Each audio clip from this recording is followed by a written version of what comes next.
Good day, folks. Welcome to Andrew's Life. I hope everyone's having a great one today. I think I'm gonna title this video, "Don't Let Them Call Code Blue on You."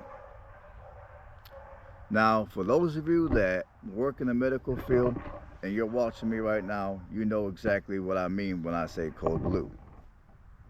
But for those of you that do not work in the medical field, code blue is basically a code that they call on the loudspeaker at a medical facility when a patient has passed away, whether it be at a nursing home, a hospital, and I'm going to guess even at your clinics. They call code blue whenever a patient passes away. Or so yeah, that's what code blue means. Now, there's a lot of reasons why, and this time of the year is a time of the year where more people pass away for one reason or another, more so than any other time of the year. And there's a lot of reasons why people pass away during this time of the year. Either A, they may have had a health condition that's been going on for several months. It may have been going on for several years, and then one day, generally around this time of the year, their conditions get worse rapidly, and then they pass away. Or two, you got people that maybe they have diabetes. Maybe they have a bad heart, and during this time of the year, some of those people may eat too much of the type of foods that they shouldn't be eating in the first place. Like they might consume too much sodium, too much sugar, too many fats. And when that happens, either A, their sugar level might get so high that they have to go to the hospital. And then it takes them a few days to heal from that. B, they might have a heart attack. They might have a stroke.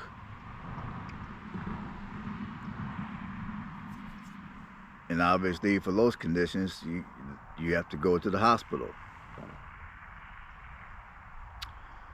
Sometimes you might have people out here that this time of the year is extremely stressful,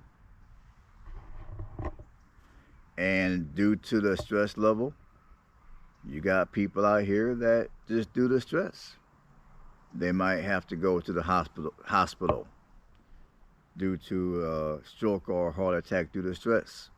During this time of the year, you also got people, and I used to be one of these people, by the way, I do admit, but you also got people that have a little too much to drink, and then they get behind the wheel, because when they first get behind the wheel, they feel good, they feel normal, they feel like they can handle driving back home from the clubs or wherever it is that they were at. They feel normal. And it's not until they get maybe 10 minutes en route, or they might get halfway home, all of a sudden they black out, they lose their level of alertness, and their reflexes are real slow because they got too much liquor in their system. Next thing you know, they get into an accident, someone might get hurt, somebody might even pass away, and the person who caused the accident, provided that they've survived it, they're going to most likely be arrested and hauled off to jail, and and have their license suspended and all that type of stuff. Now, back when I was in my 20s, I used to drink a lot. Yes, I used to be an alcoholic, and there were several times that whenever I went to a party or I went to a club and I had a few too many to drink, rather than handing my keys over to a designated driver, rather than calling and taking the cab or taking the public transportation to get home if one was available. I decided to just jump in the car and drive myself. Fortunately, I made it home every time. I didn't hurt nobody, didn't hurt myself, didn't get into no accidents, fortunately. But I do gotta admit, there were a couple of times where there were a few times that I look up and I'm like, man, how the hell did I get home? I mean, it seems like one minute I was at the club. Next minute I'm looking up and I'm pulling up in the parking lot of my apartment complex. And I would say one of the worst examples of that was back when I lived in Nashville. One of my old friends that I used to serve in the military with, we got together and he threw a little house party in Clarksville. There's me, him, and there were several women that at the time they were attending one of the colleges that were close by. And this is back when I was like 24, 25 years old, if I can remember clearly. So anyhow, we had this party. And one minute I was at this dude's house. Next minute, I'm looking up and I'm pulling up in the driveway of my apartment. Now, there were a few times that on my way back home from Clarksville, now Clarksville to Nashville is about an hour drive, so there were a few times that I blacked out. And even then, rather than maybe pulling off somewhere and maybe, and getting a good night rest in the car and not driving until I was alert, I kept on driving anyway, knowing that I was drunk, knowing that if I got pulled over, my blood alcohol level would have been high enough for them to put me in handcuffs and take me in. But I kept on going anyway. And then there were a few times that I fell asleep behind the wheel. So finally I got home and I didn't even make it inside my apartment. In fact, when I tried to get up out my car, I fell on the floor. I fell on the ground. And then I picked myself off the ground, and I was too drunk to even go into my apartment, so I just went back in my car, put down the seat all the way to where I was able to sleep somewhat comfortably. So I would say after about 5 hours, I got up and I had enough strength to where I was able to get up out the car and go into my apartment. And then when I got into my apartment, I slept for maybe an hour, and then I had to get ready to go to work because I had to work the next morning. So yeah, for those of you that or whatever it is you guys are doing during the holidays, don't let them call code blue on you. Like, if you're a drinker, I'm not a drinker no more, thank God. I haven't had anything to drink since, I want to say 2009. So for those of you that are drinkers and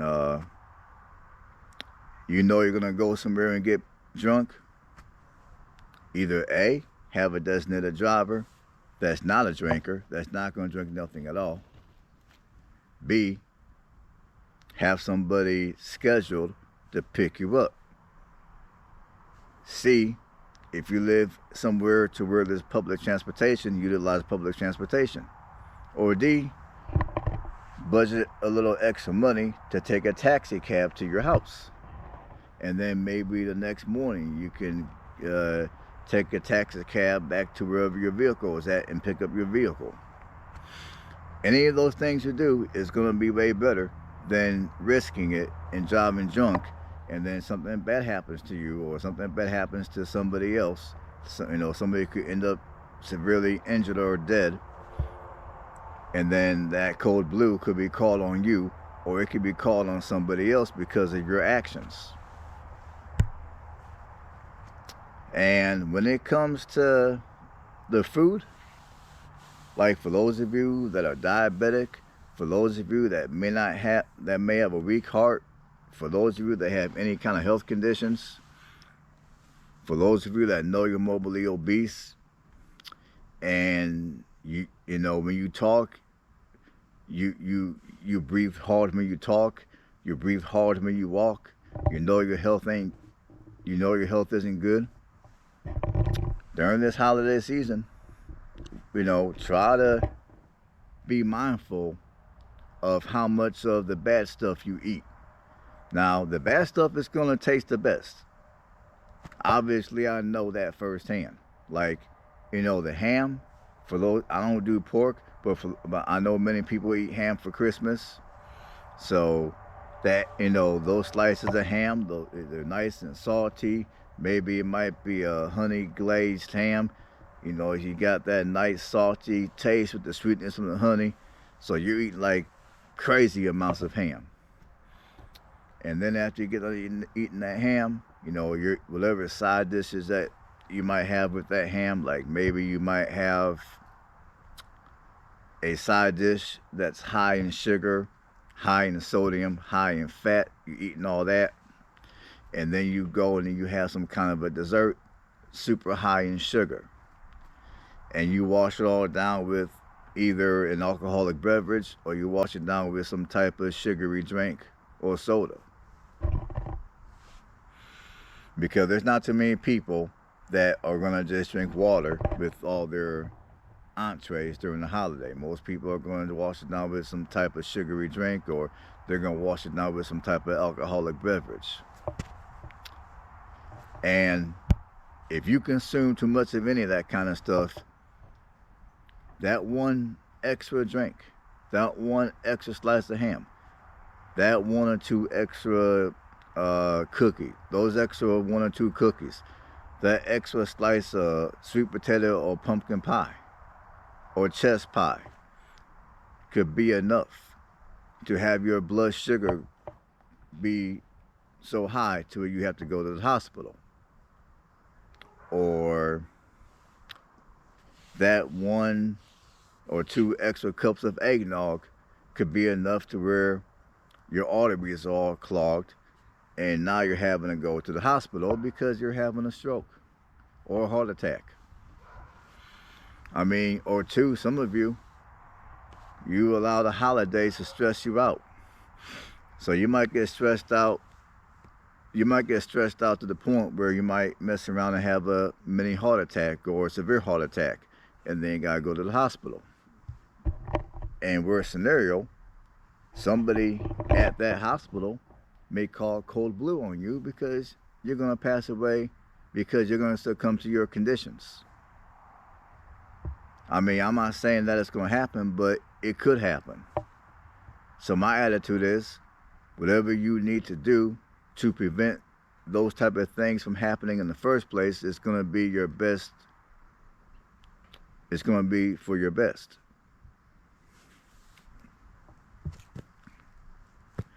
So for those of you that stress easily, if you feel if you feel your stress levels going up too high, maybe it could be because you've been busy all day cooking for everybody. It could be because normally you're not used to having a lot of people at your house. Like, because there's a lot of couples where, I'm going to give you all an example. Maybe the husband may be the one that doesn't like a lot of people over. It might get to the point where it overwhelms him, but the wife, she's sociable, she loves people. Sometimes it's the other way around.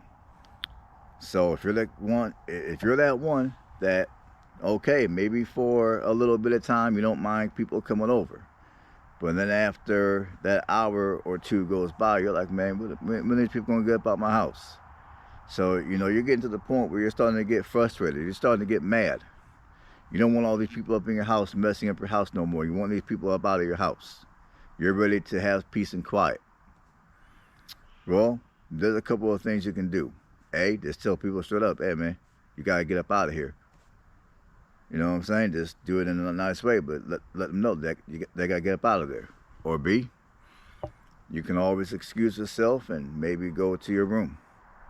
Or maybe jump in your vehicle and take a little ride around your community. Or you can go outside, and if it's not raining or snowing, you can go outside and walk around the block. You can go to your local park and walk at the park, provided that it's still daylight.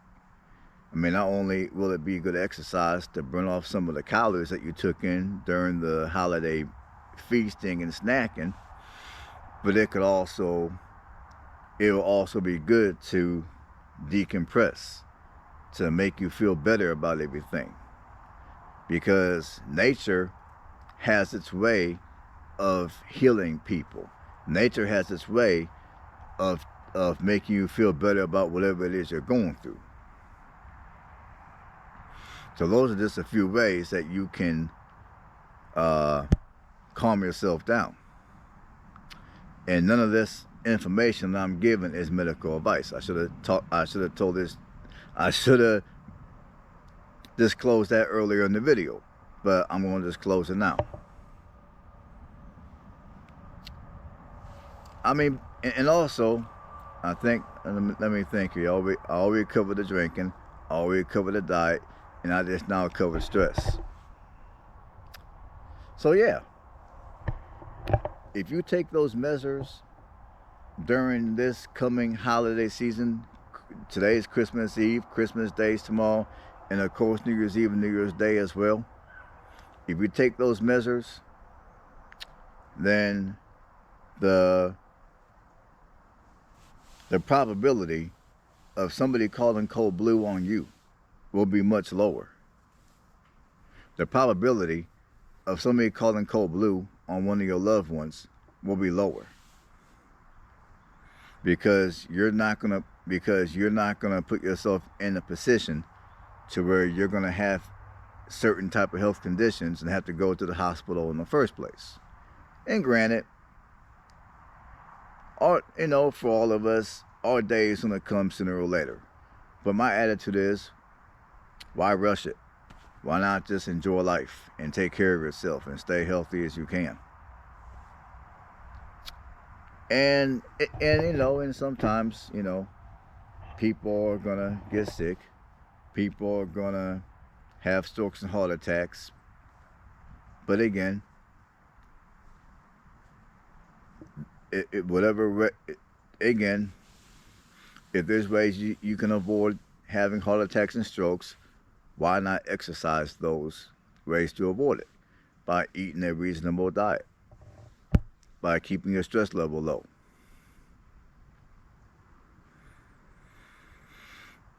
So that's all I got for this one. Everybody have a wonderful holiday season.